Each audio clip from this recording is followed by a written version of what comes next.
How far do I have to wander away to find what's in my heart? And how long will I have to search night and day to find my missing part? I spent my life in smoky places filled with nameless, meaningless faces. Give me something familiar, something I can hold on to. Whoa, whoa, I need something familiar. So let me get familiar with you. I want you to show me every way that I can get to know you better every day. Yeah, yeah, yeah. Hey, hey. Ooh, no, no, no. I need something familiar. Yeah. Hey. Ooh, I want to recognize it this time. Give me something familiar, something I can hold on to. Whoa, whoa, I need something familiar. Let me get familiar with you. Yes, something familiar, like, just like you. Ooh, just like you, yeah.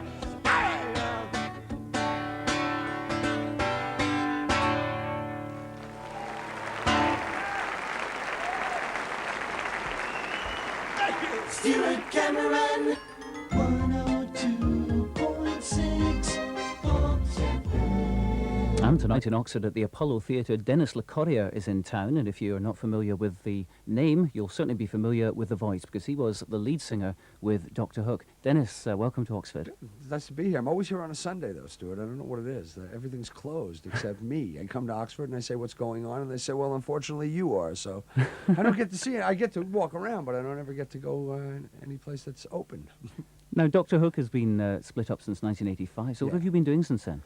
Well, you know, I was on the road so long with Dr. Hook. I mean, you know, I've told you before, like 16 years for 300 days a year. So when it stopped, I mean, I needed a year or so just to get over it, just to sit in one place and get my mail in the proper order and just, you know, try to have a life. And it took me a few years of just doing really nothing, you know, writing songs and not going on the road and stuff, just to calm down. But since I've done a little bit of acting and a lot of songwriting, and all of it's kind of made me want to get back into this. So here I am again. And you're back with just you and a guitar. Why take that form? Well, first of all, the play, I did a play last year that Shel Silverstein wrote, and it was a one-man play, and I got used to being on stage alone. And I was an only child, so I was used to, whenever I played a game, I knew how it was going to end. So it's the same thing. To tell you the truth, I thought being alone on stage with a guitar was going to be kind of limiting. But actually, it frees me up to do just about anything I want, because if somebody in the audience shouts out a song, I don't have to check with the rest of the band and orchestra. I can just go right into it. So it's been a good experience. Also, I thought as simple as possible this time, since I always was on the road with 7 guys and a big road crew. I just thought to make it as simple. I could have made it any easier without not showing up at all. So what about the audience? What are they going to expect tonight? Well, I don't want them to expect anything. I want to surprise them a lot, you know. The one thing they can expect is, you know, I'm going to sing a lot of the old songs. I've reckoned with that now. I kind of shied away from the old songs in the last few years whenever I did any kind of gigs, because I got the feeling that was, you know, pushing that too much. That could be all I was. So I didn't concentrate on those too much. But I've reckoned with them, and there's a little part in the show where I even ask people what they want to play, and I like when they call out songs that, you know, tax my memory. I stand there and say, ooh, do I remember this? You know, so that's good. So it'll be a little bit of the old stuff, and certainly a lot of the new stuff, because that's my future, you know, because without that, I'm just an oldies act, and I certainly didn't want to come back and spend the rest of my life reminding you who I used to be. It just didn't seem worth it.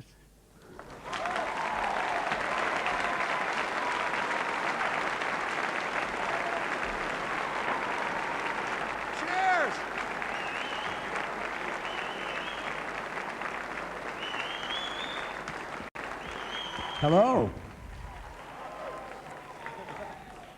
This is really nice. I haven't done a damn thing yet either. That's really good. It's good to see you. I got to be honest. When I came over, I was thinking on the plane, well, I wonder who'll be there. And look, it's all of you again. I know I've probably seen a lot of you people once or twice before, right? Somewhere? Just 12 or 13 of you, that's it? Is there anybody here that has never seen me anywhere before? Sitting way in the back so they can get the hell out of here quick, just in case. What brought you in here? You thought this was My Fair Lady or something? What? I don't care why you're here. I'm glad you're here. Thank you all for being here. Really, I don't know how to express that to you. You took a picture of me doing nothing. That's.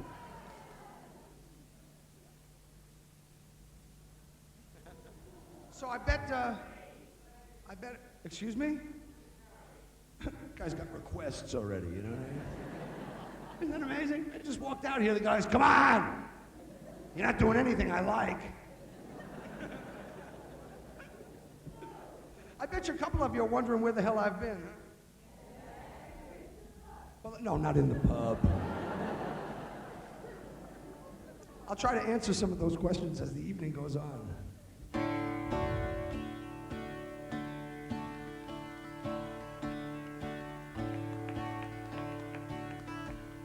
It doesn't take a lot to make her cry these days.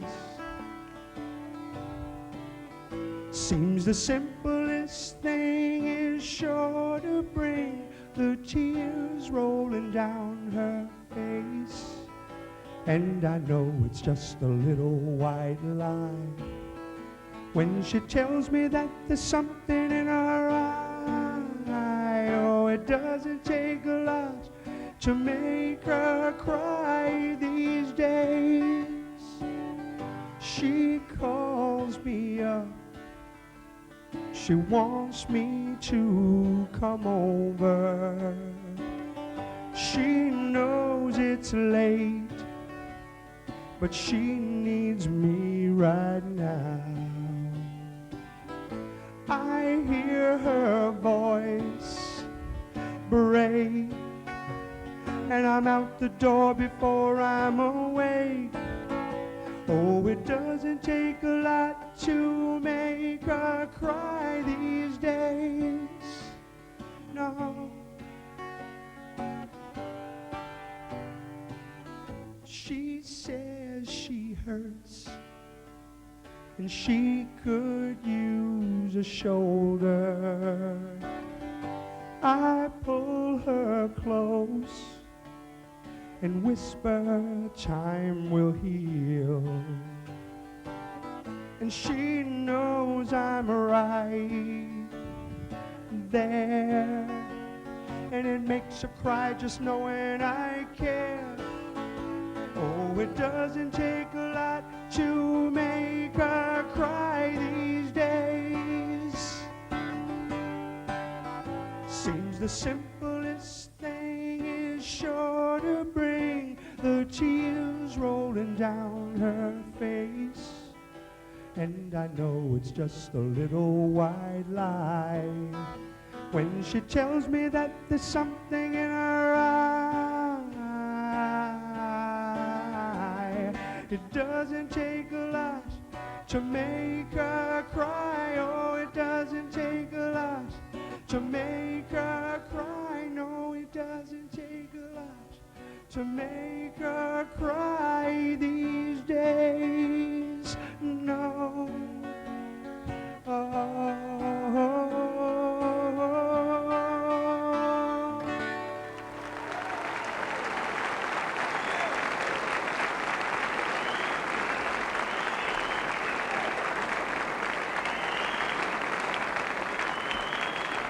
Thanks so much. I've been really, really lucky. I've been doing this for a long time, and you know, like I said, I've written some songs, and I've been writing a lot lately. But I have been really, really blessed with getting some really good songs in my career. A lot of them were written by the same guy, Shel Silverstein. You might know Shel's name, and I think Shel was so important to me because as a real young, you know, new singer, Shel didn't only give me things to sing; he gave me things to say. And this is one of my favorite songs ever that I ever got to sing. The morning sun touched gently on the eyes of Lucy Jordan in her white suburban bedroom. in her white suburban town. As she lay there neath the covers, dreaming of 1,000 lovers, till the world turned to orange and the room went spinning round. At the age of 37, she realized she'd never ride through Paris in a sports car with the warm wind in her hair. And she let the phone keep ringing as she sat there softly singing pretty nursery rhymes she'd memorized in her daddy's easy chair. Her husband, he was off to work, and the kids were off to school. And there were oh so many ways for her to spend her day. She could clean the house for hours, or rearrange the flowers, or run naked down the shady street, screaming all the way. At the age of 37, she realized she'd never ride through Paris in a sports car with the warm wind in her hair. And she let that phone keep ringing as she sat there softly singing pretty nursery rhymes she'd memorized in her daddy's easy chair.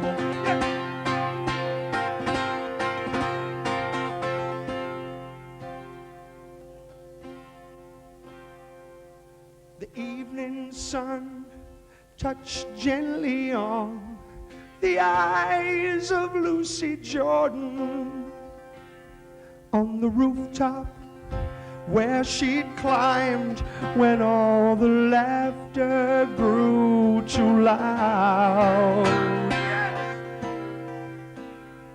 And she bowed and curtsied to the man who reached and offered her his hand and led her down to the long white car that waited past the crowd. Yes, at the age of 37, she knew she'd found forever as they rode along through Paris with the warm wind in her hair.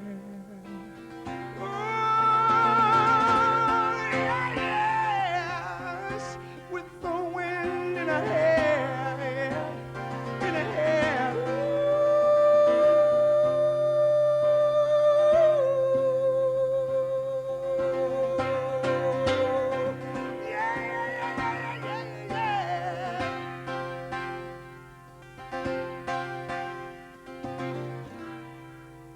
The morning sun touched gently on the eyes of Lucy Jordan.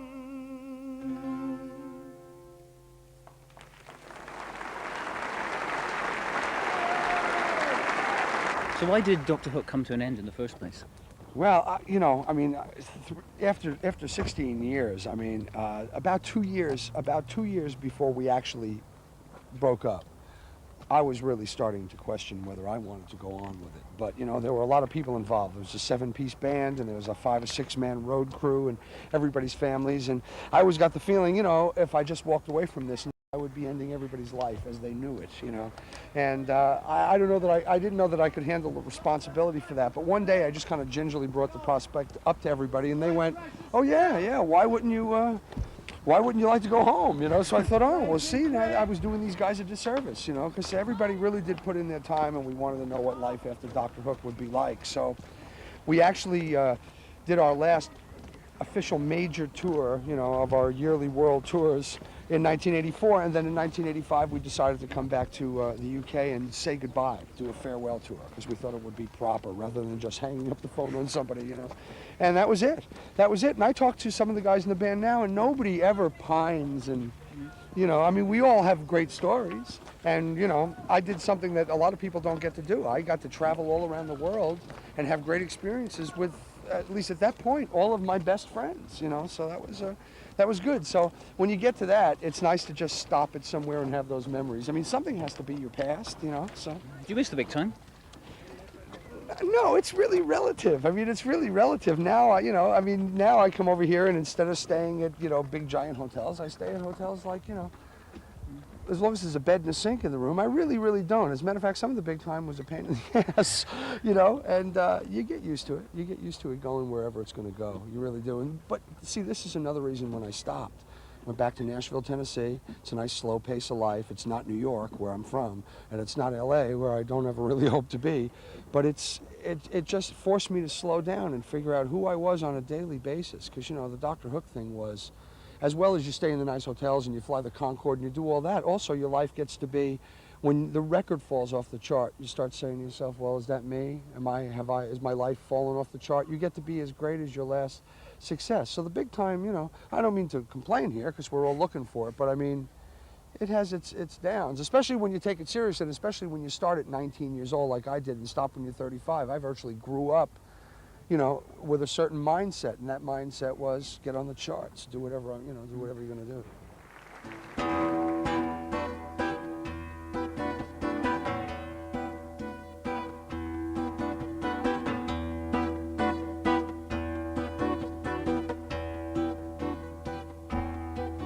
With my $1 million smile, I'm dressed for success. I got a team of advisors saying yes, yes, yes. I get stroked and pampered like a Persian cat. I can break more rules than a diplomat. Is this living? Ain't this the life? I got a public image and a private plane. I keep the keys to the city on a big gold chain. I got 2 stretch limos, one white and one black, with a color TV and a bar in the back and a phone. Is this living? Ain't this the life? I've surrounded myself with the best that money can buy. It must be heaven, could be paradise. Is this a living? Ain't this the life?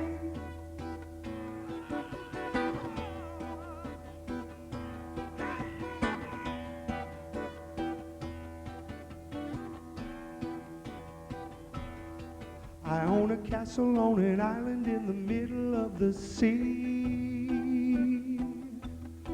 I go sailing with the guy who owns the New York Yankees. And I see my family every day, smiling and happy in that picture frame on my desk. Is this living? Ain't this the life? I've surrounded myself with the best that money can buy. It must be heaven, could be paradise. Is this living? Oh, ain't this the life? Hey, ain't this the life? Yes, ain't this the life?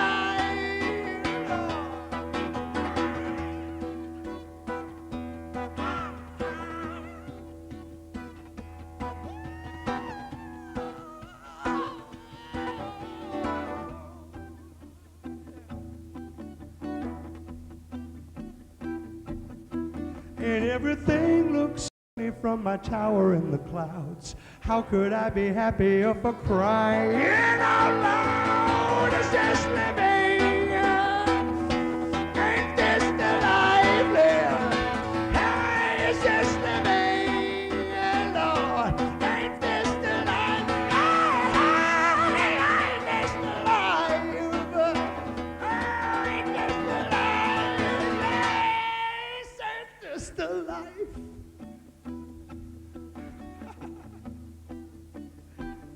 Lord, ain't this the life?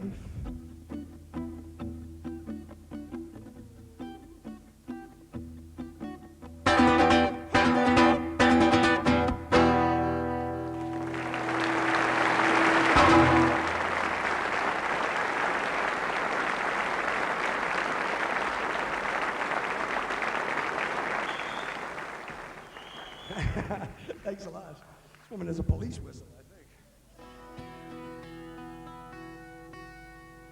I have a son who's he just turned 20 a few months ago, and he a couple of years ago, maybe about a year and a half ago, he came to me one day and he said, "You know what song I like that you did, Dad?" And he named the song that I'm going to sing now. And quite honestly, I didn't think he paid any attention to anything I did, but you know, and maybe he didn't while I was doing it.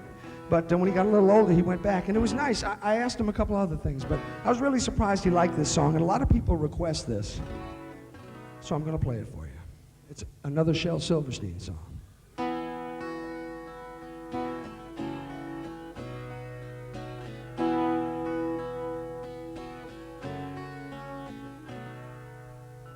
I guess the dance is over now, so you just curtsy and I'll bow and ask the band to play us Old Lang Syne.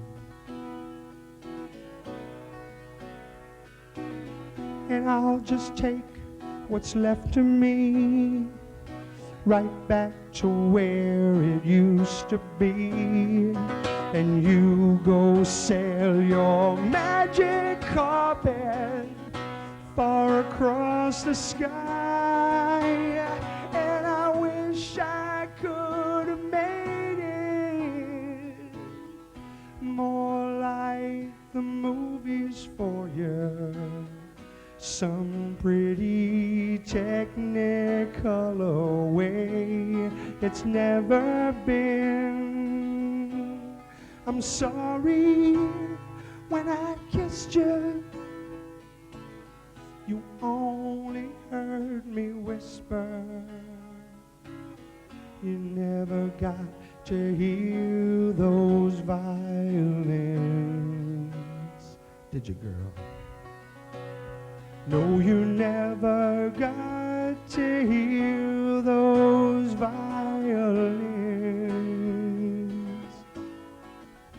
No.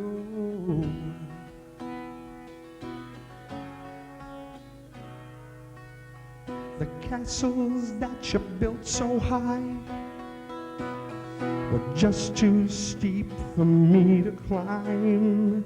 And I guess these dirty streets of mine were just too rough for you. I wish I could have helped you see just one of your sweet childhood dreams. But though I tried, I could not make not one of them come true. And I wish I could have made it more like the movies for you. Some pretty technicolor way it's never been. I'm sorry when I kissed you, you only heard me whisper. You never got to hear those violins, did you, girl? No, you never got to hear those violins. Oh, I'm sorry I kissed you,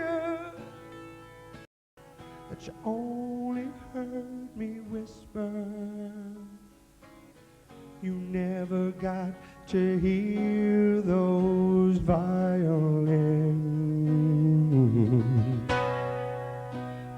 No, you never got to hear those violins. Oh, you never got to hear 'em, baby. Oh, and I'm really sorry. Really, really, really sorry.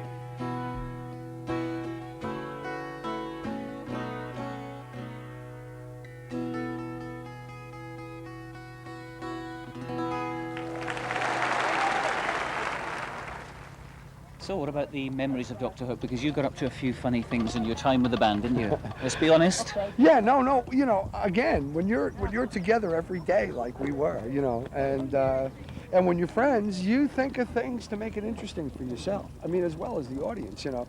I even think that now. I think my job is kind of like to make it interesting for myself every day, you know. But yeah, we did things like open for ourselves, you know, play our own support act, dress in funny clothes, play each other's instruments, and go out on stage and do bad R&B music until they hopefully yelled for Dr. Hook. You know, I guess the worst thing that could have happened was they liked that band better, but but we did things like that. We did a couple of things in Scandinavia because we'd always heard Scandinavia was real loose morally, which turned out not to be true at all. It's just something they tell you in America, so you'll go to Scandinavia, I guess. But we did a couple of encores in the All Together, you know, come out, and which was good for me because I was playing guitar, so it didn't matter, you know, it was okay. But we used to do things not so much to shock people, but because when you did a tour like that, you wanted them to go away from that show knowing that if they came back the next year, they couldn't be sure what they were going to get. And I like that, you know what I mean? I'd like to try to do that now. I'd like people to not be quite sure when Dennis Locorriere comes back exactly what he will be doing. Maybe it'll be me in a guitar, maybe it'll be me in an orchestra, maybe it'll be me doing one of Shell's acting things, you know, one of his plays or something like that. So I'd like to do that. But yeah, it's more keeping it interesting for yourself, because if you do that, then it's usually interesting for the audience. You know? Well, the million-dollar question, talking about Dr. Hook, will the band ever get back together again, do you think? I seriously doubt it. I seriously doubt it. Talking to the members that I do talk to, and you know, everybody, you know, I'm going to be 42 years old in a month, and I was the youngest guy in the band. You know what I mean? So everybody is kind of happy having the life they have now. Everybody feels like they gave it a good shot. And you know how that nostalgia stuff goes. I mean, if we all called each other pining and crying, saying, oh, I miss it, I miss it, I miss it, we'd do it 2 weeks later, we'd be going, why the hell did we do this?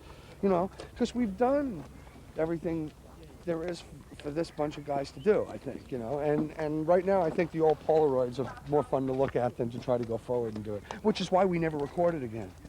That's why we never went ahead and got another record deal, because we figured if we went and got another record deal, that's maybe 3 albums worth, and we'd be on the road for another 10 years. So I like calling these guys and talking to them more than I think I'd like being on the road with everybody again.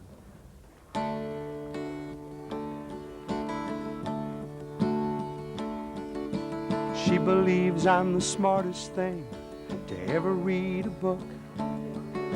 She says that I'm interesting and she likes the way I look.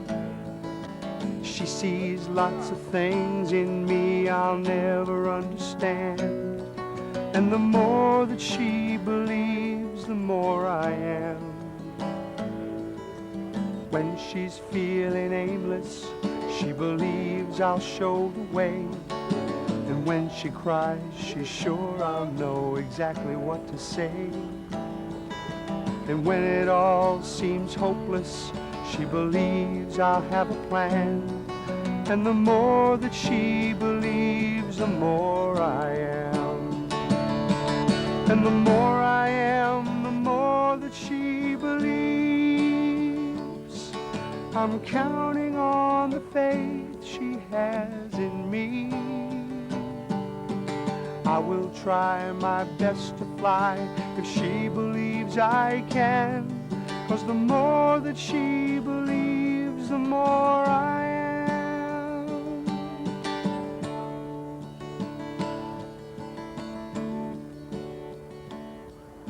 She believes I'll be faithful. She knows I'd never lie. She says that we'll be together till the day we die. She believes that I love her, and I will my whole life through. And the more that she believes, the more I do. And the more I do, the more that she believes. I'm counting on the love she has for me.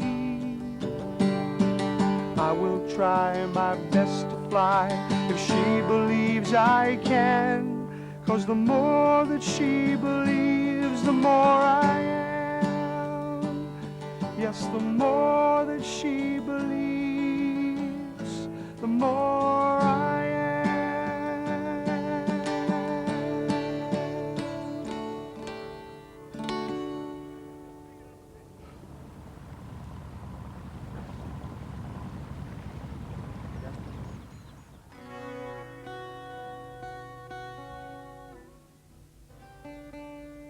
I want to play a song about money. Well, money is a very, very strange thing. I found out, there's been times in my life when I've done pretty well. And then there's been times in my life when I haven't done so well. But what I found out is when I had money, I didn't feel that much better. But when I didn't have it, I really felt like shit. Isn't that true? I don't know what the balance is exactly. When I have it, it's not so good. When I don't have it, oh God, oh God. So, I'm not exactly sure how I feel about money. But this song here is a few examples of how people make money.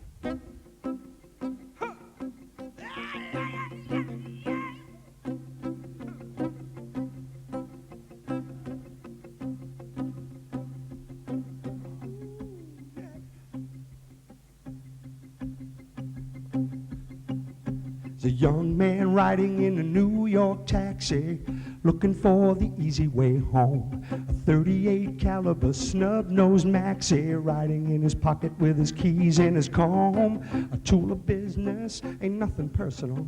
He's got to pay his damn college tuition. And if he don't take it, he'll never make it. And what's a man without a little ambition? So he says, driver, step on your brakes. I'm armed and I'm ready to make some mistakes. Somebody told him that's all it takes. That's all it takes to make money. That's all it takes. That's all it takes. That's all it takes. Hey, that's all it takes to make money.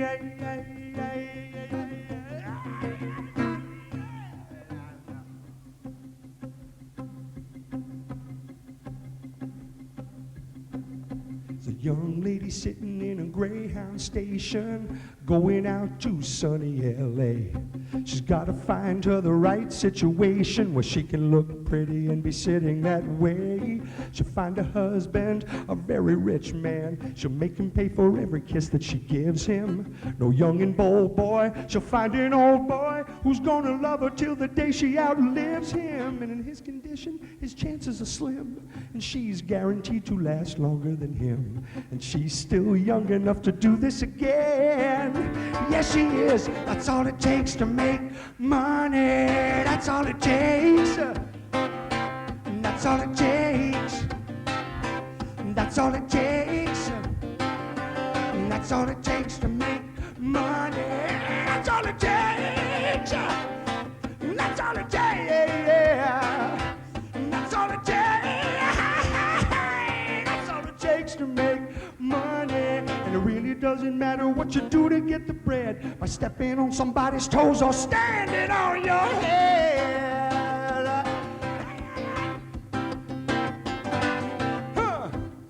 Now, I heard people singing. While I was doing the old songs, I hear people singing, and that really makes me happy. But it would really excite the hell out of me if you would sing on one of the new ones.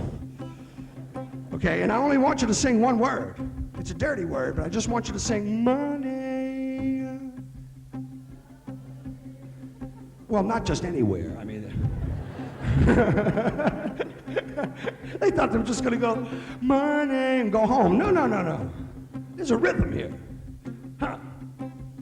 You know where it goes. It says, that's all it takes. That's all it takes. That's all it takes. That's all it takes to make. Right, that's all it takes. That's all it takes. That's all it takes. That's all it takes to make. Right, that's all it takes.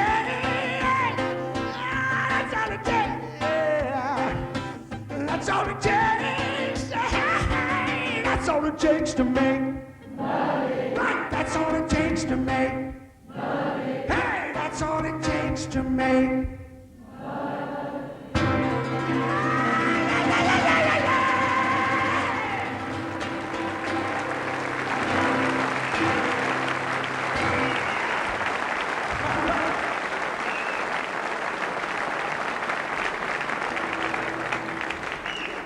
I mean, sing up, let's face it, you are the band, you know what I mean? This is it. When I was on the road, I went on the road when I was, look at this, I just realized I can shine this on you. Well, that's great, it's like having an ever-ready torch here, right? I can see people. All right, how you doing, man? Thanks for coming tonight. Are you alone, or is she with you? That's great. I could pick on people now. I was on the road for 300 days a year for a long time, 15, 16 years. And when I went on the road, I was like 19 years old, and it was just great. And when I came off, I was 35, and it was a little less than great. Because, you know, well, I'll tell you what, being on the road is like running away with the circus. You don't really grow up, you know what I mean? Because you only have one responsibility, and that's the show. I mean, there's radio shows and things like that. But, you know, you might talk to Gloria Honeyford or something, if you're lucky. And, well, it's true. But the thing you really have to worry about is the show. So the rest of the day, you just bounce on a bus or sitting on an airplane or something like this. When's the show? When exactly is the show? I mean, because that's what you do, you know. But when I came off the road, when I just stopped and came off and tried to live a semi-normal life, I realized that there's lots of things that goes on. First of all, if you sit in one place long enough, people call you on the phone. This was a revelation. And you find out that if you meet somebody that you really love, you can be with them all the time. And I spent a lot of time with my son that I never had. And there's some things that are really great, and there's some things you find out that are a little less than sensational, but they're important things. And one thing, serious thing that I found out is that you can have a relationship, and it doesn't have to be an opposite sex thing. It doesn't have to be a marriage. It could be a partnership or a friendship. And it just comes a certain time in your life when you have to turn around and walk away from it. It just gets to be important. And sometimes it's the hardest thing in the world to do, but sometimes it is the thing you need to do. And that's what this song here is about. It's called The Right to Walk Away.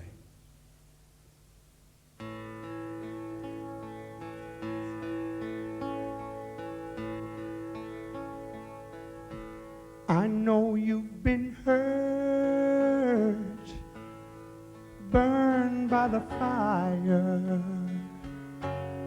Still you held on right down to the wire.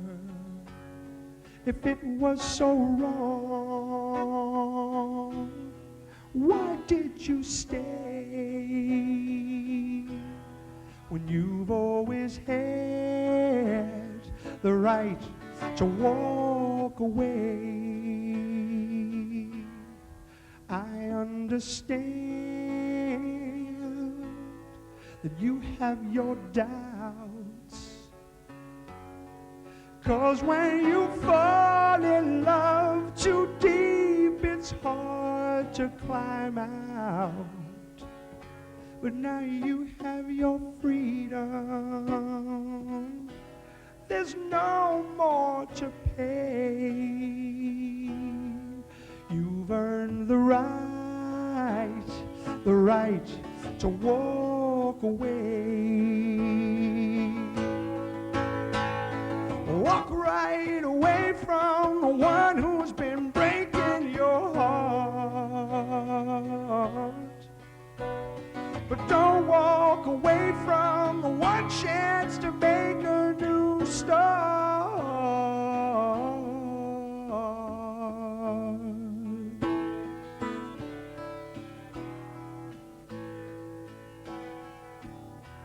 I offer my hand to have and to hold. I want to give love and not take control. My door is open. Don't turn away. At least we can try. Don't be afraid. We might last a lifetime or only one day. But you'll always have the right. You'll always have the right. You'll always have the right to walk away. You'll have the right to walk away. And you'll always have the right to walk away.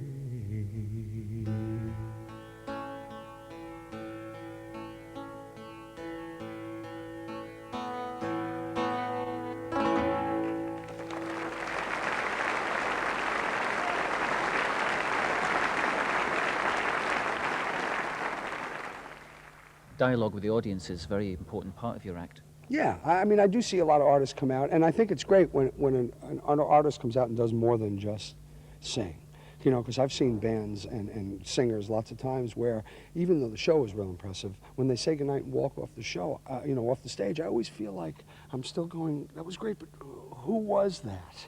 You know, and I guess people give whatever they can give, but for me, I find it a whole lot more rewarding if I come out and just open up a dialogue with the audience, and then they tell me whatever they want me to know too, because that's what makes the crowd different every night.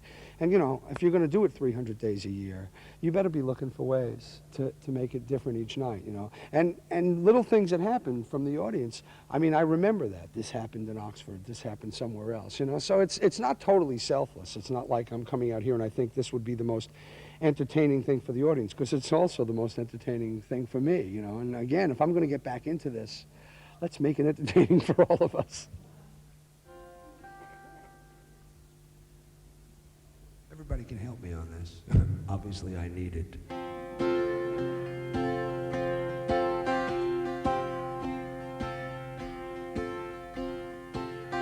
She was only 16, only 16, but I loved her so. And she was too young to fall in love, and I was too young to know. We'd laugh and we'd sing and do funny things, and it made our hearts glow.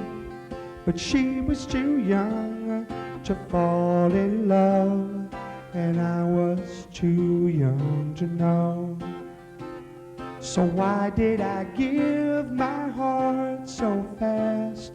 It never will happen again. But I was a mere child of 16. I've aged a year since then. She was only 16, only 16, with eyes that would glow. And she was too young to fall in love, and I was too young to know. So why did I give my heart so fast? It never will happen again. But I was a mere child of 16. I've aged a year since then. She was only 16, only 16. Oh, but I love that girl so. And she was too young to fall in love, and I was too young to know. Yet she was too young to fall in love, and I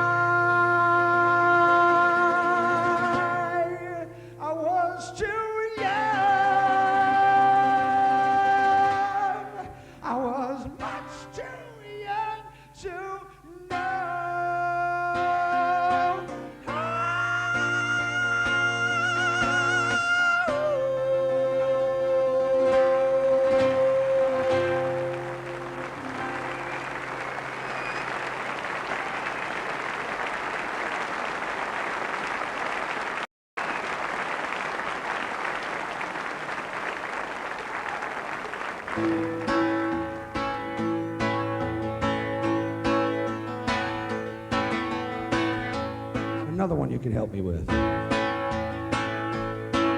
Well, we're big rock singers, we got golden fingers, and we're loved everywhere we go. We sing about beauty and we sing about truth for $10,000 a show. We take all kind of pills, give us all kind of thrills, but the thrill we've never known is the thrill that'll get you when you get your picture on the cover of the Rolling Stone. Wanna see my, I thought you had it. Yeah. Wanna buy 5 copies for my mother. Wanna see my smiling face on the cover of the Rolling Stone.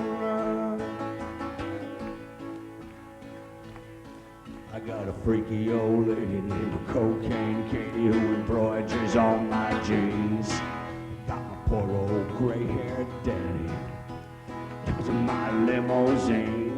Now it's all designed to blow our minds, but our minds won't really be blown like the blow that'll get you when you get your picture on the cover of the Rolling Stone. Sing it.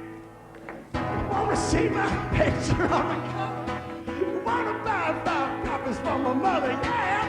Wanna see my smiling face on the cover of the Rolling Stone?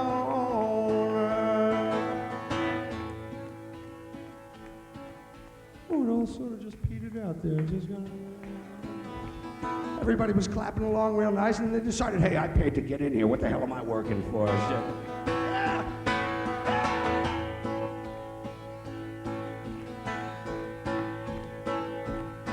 We got a lot of little blue-eyed teenage groupies who do anything we say. We got a genuine Indian guru teaching us a better way. We got all the friends money can buy, so we never have to be alone. And we keep getting richer, but we can't get our picture on the cover of the Rolling Stone. Wanna see my picture on the cover? Wanna buy 5 copies for my mother? Wanna see my smiling face on the cover of the Rolling Stone? Say the cover of the Rolling. Wanna see my picture on the cover? Wanna buy 5 copies for your mother? Wanna see my smiling face on the cover of the Rolling? See the cover of the Rolling, on the cover of the Rolling Stone.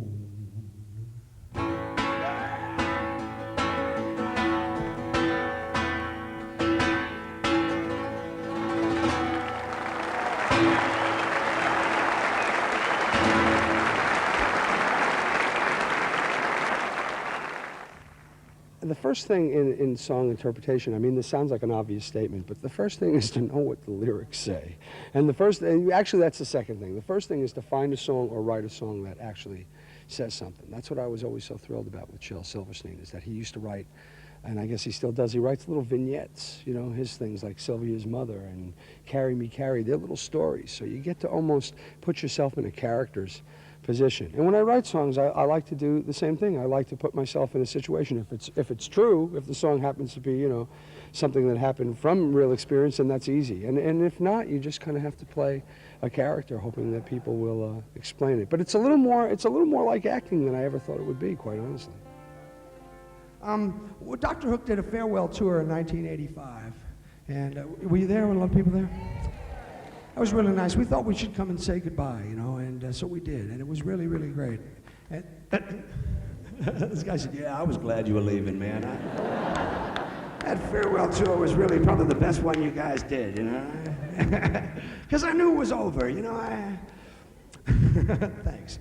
But the tour before that, I had sung almost every night the song that I wrote. And I guess it could have become a Dr. Hook record, but we never recorded anything else. And it's a song I've always really liked, and I want to sing it for you. It's called Sinking Ship.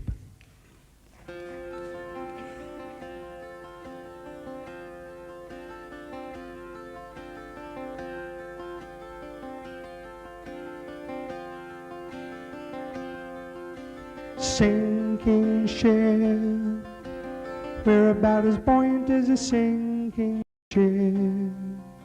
Abandon all your valuables, your heart and your pride, and row with the tide till someone hears the cries of our sinking ship. Nothing's gonna save her, it's a final trip. So let's get on the radio and signal our distress.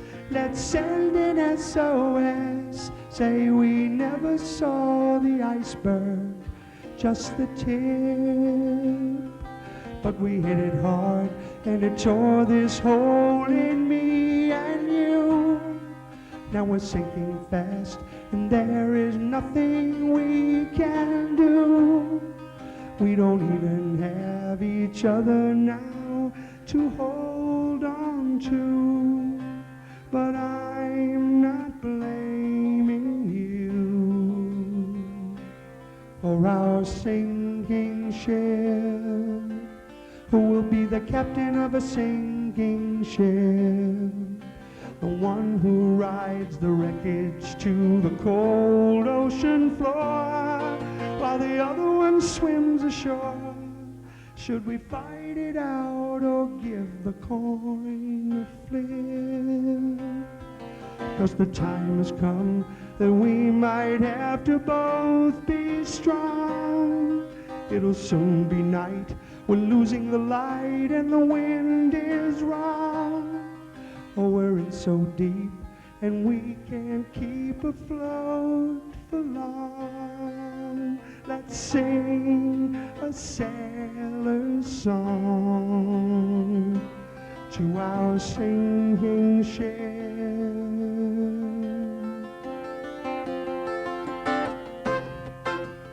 Da da dum dum dum, da da dum dum dum, da da da da.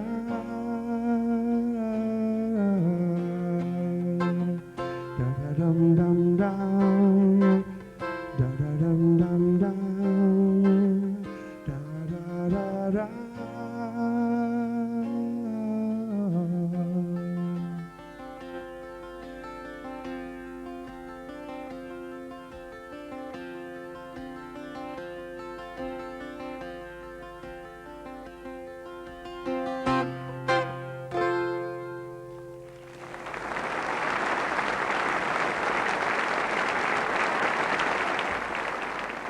A Little Bit More was a song written by a guy named Bobby Gosh. And Shel Silverstein, who wrote a lot of our early songs, didn't write that one, but he found this on an album in a flea market or something, you know, like a cut-rate album, and he played it for us one day. It was like, I think the song was like side 2, third track or something. And Shel said, you see, when something's good, it doesn't have to be number one. It doesn't have to be anything for it to really be good. Here's a great song. And we thought, yeah, that is a good song. And probably about 6 months later, and this is no lie, somebody at a record company said, you want to hear a great song?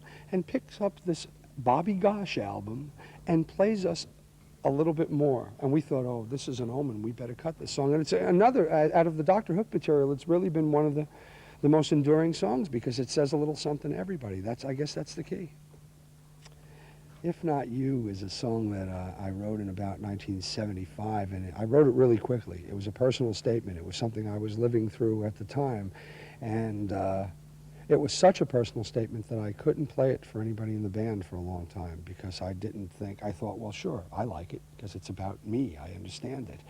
And when I sang it to the guys in the band, it was interesting how they all thought, well, that applied to them too, and that showed me something about writing songs, that if you can put in just enough of yourself into it and then leave a little space where somebody can fill in their own blanks and relate it to themselves, that for me is a sign of a good song. I know when other songwriters, those are the ones that, you know, I like. You always appreciate a well-crafted song, but if somebody sings something and you go, yeah, me too, you know. When you're writing them, you don't think that. When you're sitting writing a song, you don't think, oh, this will be great, this will affect people all over the world. You really don't do that. You try to come up with a nice melody, you try to rhyme, you try to make the song, you know, a well-written song, but you never know till you walk out on the stage and sing something. I'm finding out that a lot of these songs I've written now in the context of this show are actually saying things about me. But as you write them one at a time, it's like, okay, I've written 10 songs. And then one day you look at them and you think, hell, this is a musical. You know, so it's interesting to look at it in retrospect and to put it onto a stage. It's a whole different perspective. When your body's had enough of me and I'm laying flat out on the floor, when you think I've loved you all I can, I'm gonna love you a little bit more. Come on over here and lay by my side. I've got to be touching you. Let me rub your tired shoulders the way I used to do. Look into my eyes and give me that smile, the one that always turns me on. And let me take your hair down, 'cause we're staying up to greet the sun. And when your body's had enough of me and I'm laying flat out on the floor, when you think I've loved you all I can, I'm gonna love you a little bit more.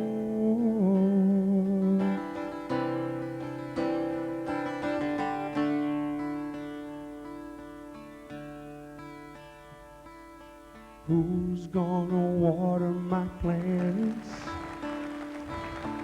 Who's gonna patch my pants?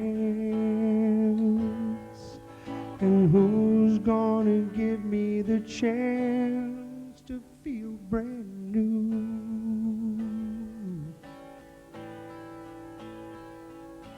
Who's gonna iron my shirts?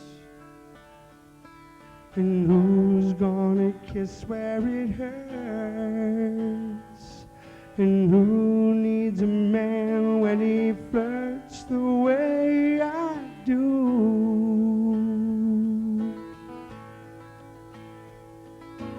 Ooh, if not you.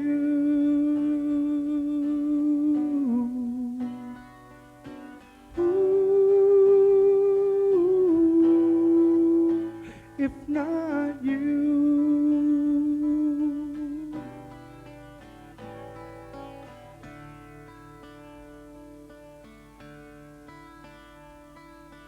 Who's gonna wake me on time? Who'll smile and say I look fine? And who's gonna stay on my mind the whole day through?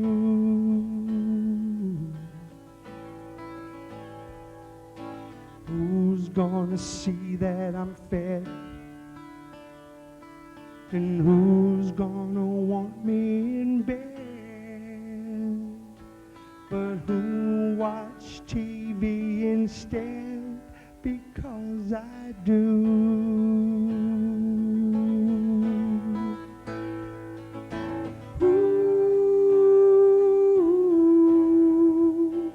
If not you.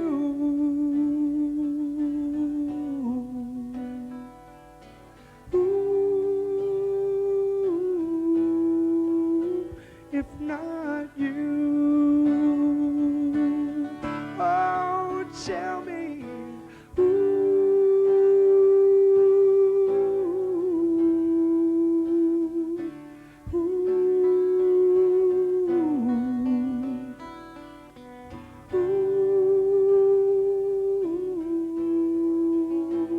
If not you.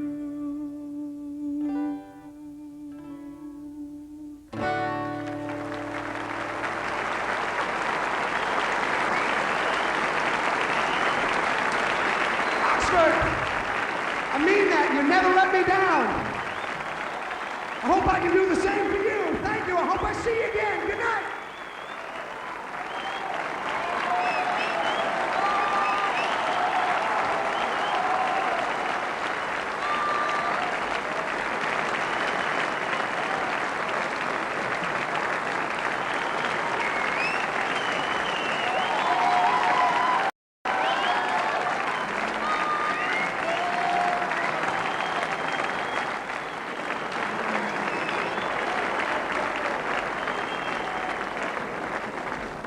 Let me be honest, there's no place to go back there anyway, you know? And I almost had my pajamas on, so it's a good thing these are my pajamas. Now I'm ready for anything. Thank you a lot. Yes, dear. Can you...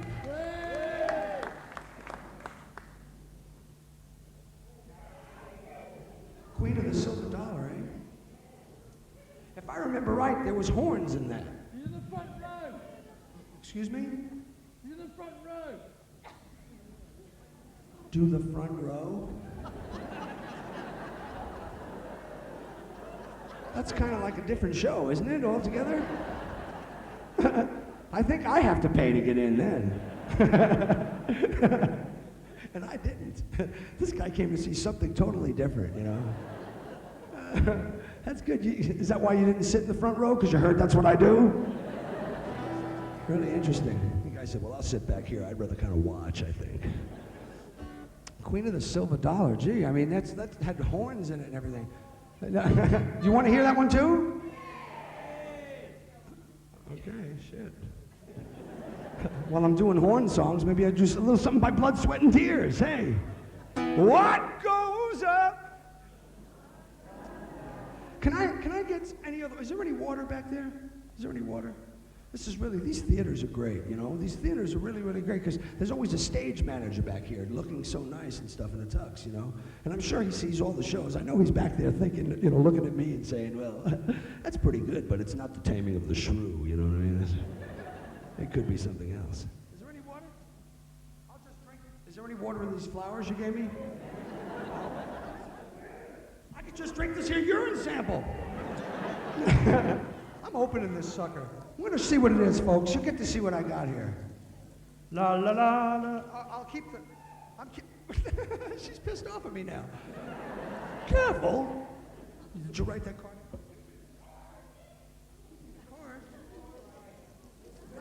It's a vibrator. You think so? I don't think she would have gave it up if it was. Well, she thinks I need a vibrator. Oh, great. Thanks, Chris. Well, look at that. Oh, good. Whiskey from America. Something that's so rare to come by where I live. No, thank you. I really do appreciate it. I really do. The grand old drink of the South. Oh, God damn. Thank you. I'll drink this. I'll eat those flowers. I'll read that card. I'll have such a good time later. Think of me later just going, I'm not even going to tell you what I'm going to do with that card. Just sing Just For You, yes, because that wouldn't piss anybody else off, I'm sure. You know, this is the one that said, when is it going to get intimate, you know? It's just me and 1,200 of my closest friends. What the hell do we need? No, and I tell you the truth, wasn't this kind of intimate? Wasn't it? I mean, I realize we're in a big building. You know, it's not like we're having a barbecue or anything. But I tried to make it intimate, you know. There's nobody else up here to mess with our good time. It's just me and this ukuleles. Yeah, me and Carol, whoever the hell that is. Okay, Queen of the Silver Dollar. See, I'm still thinking about it. This is not one I was going to do, but how many people really want to hear Queen of the Silver Dollar? You didn't want to hear it till you saw me struggle. That's what happened. Okay, horn section.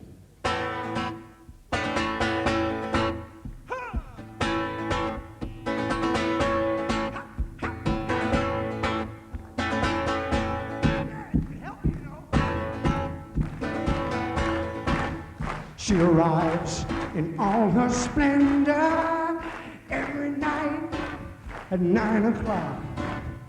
In her chariot is a cross-town bus that stops right down the block. The old piano minstrel plays a song sin.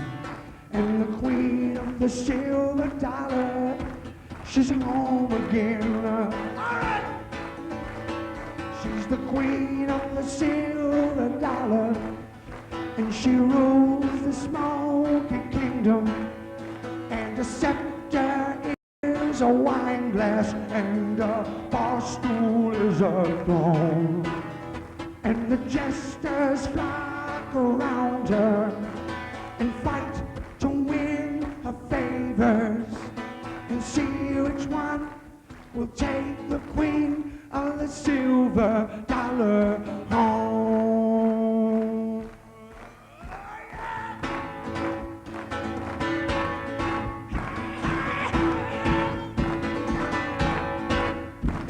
Her royal gown is a satin dress that's stained and slightly torn, and her sparkling jewels are rhinestones, and her shoes are scuffed and worn from the many road she's traveled and the wondrous sight she's seen.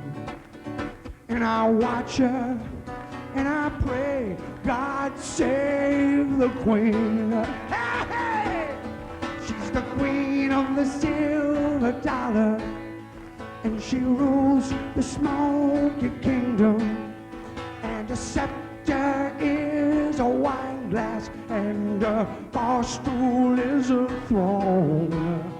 And the jesters fly around her and fight to win her favors, and see which one will take the queen of the silver dollar home.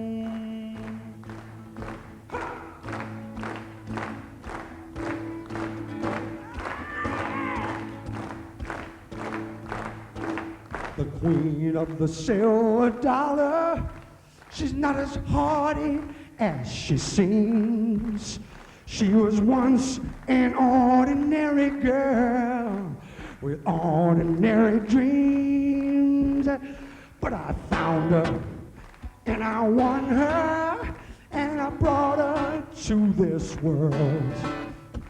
Yes, I'm the man who made a queen of a simple country girl.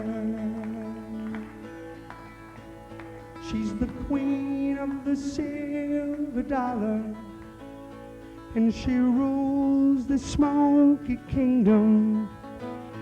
And a scepter is a wine glass, and a bar stool is a throne. And the jesters flock around her, and they fight to win her favors, and see which one will take the queen of the silver dollar.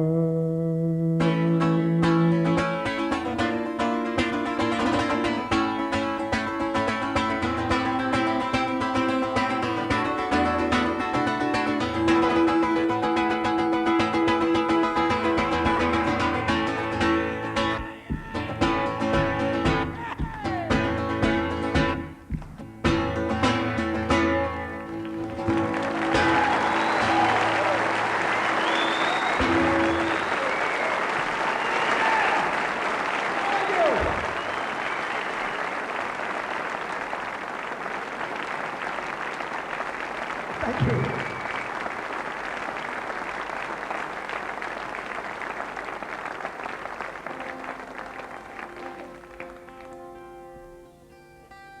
Before I get out of here tonight, I want to sing you one other new song that I'm really happy about. I really want you to hear it.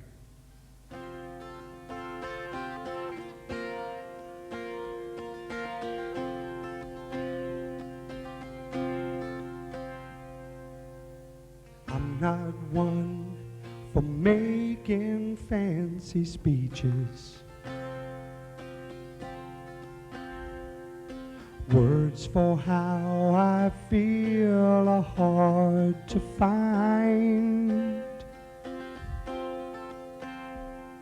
but that don't mean I'm taking you for granted. It's just hard for me to say what's on my mind.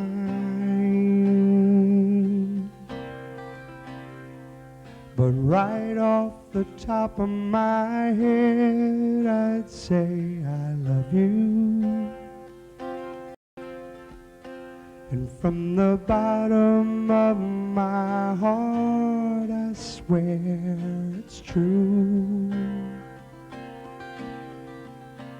Sometimes the words get hung between my heart and the tip of my tongue, but I meant every single word I said, right off the top of my head.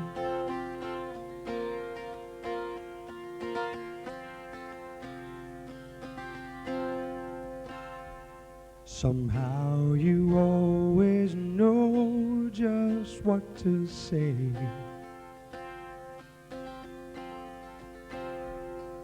To let me know what you have in your heart.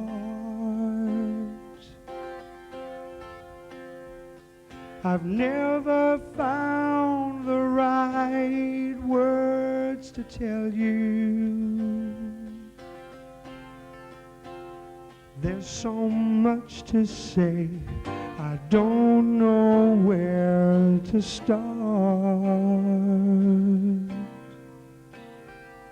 But right off the top of my head, I'd say I love you. And from the bottom of my heart, I swear it's true. Sometimes the words get hung between my heart and the tip of my tongue, but I meant every single word I said, right off the top of my head. I've written it down and I've tossed it around, but it never comes out right. I need a simple way to say what's going on inside. So right off the top of my head, I'd say I love you. And from the bottom of my heart, I swear it's true. Sometimes the words get hung between my heart and the tip of my tongue, but I meant every single word I said. Oh, right off the top of my head, I'd say I love you.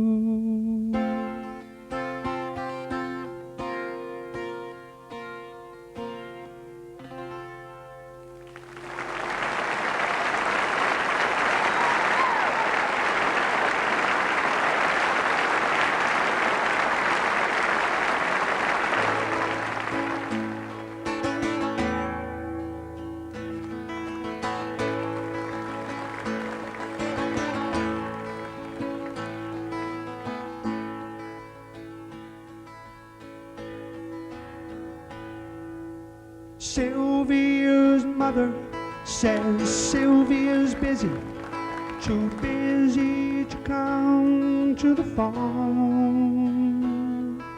Sylvia's mother says Sylvia's trying to start a new life of her own. Sylvia mother says Sylvia's happy, so why don't you leave her alone? And the operator says 40 cents more for the next 3 minutes. Please, Mrs. Avery, I just gotta talk to her. I'll only keep her a while. Please, Mrs. Avery, I just wanna tell her goodbye.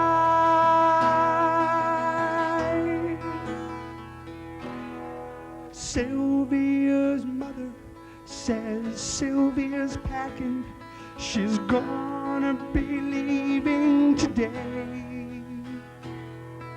Sylvia's mother says Sylvia's marrying a fella down Galveston Way.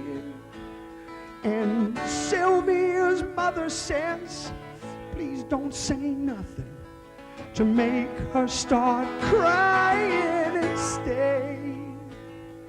And the operator says 40 cents more for the next 3 minutes. Please, Mrs. Avery, I just gotta talk to her. I'll only keep her a while. Please, Mrs. Avery, I just wanna tell her goodbye.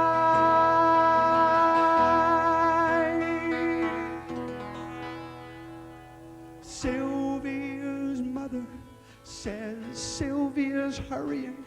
She's catching the 9 o'clock train. Sylvia's mother says take your umbrella, 'cause Sylvia, it's starting to rain. And Sylvia's mother says thank you for calling, and son, won't you call back again? And the operator says 40 cents more for the next 3 minutes. Please, Mrs. Avery, I just gotta talk to her. I'll only keep her a while.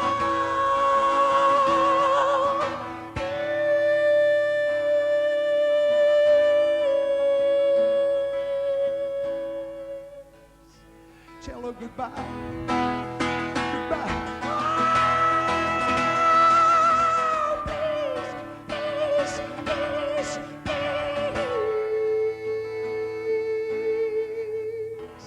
I'll only keep her a while.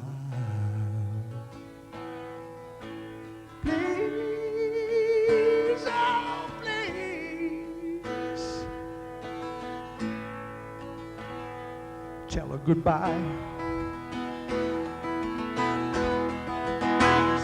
Tell her goodbye for me.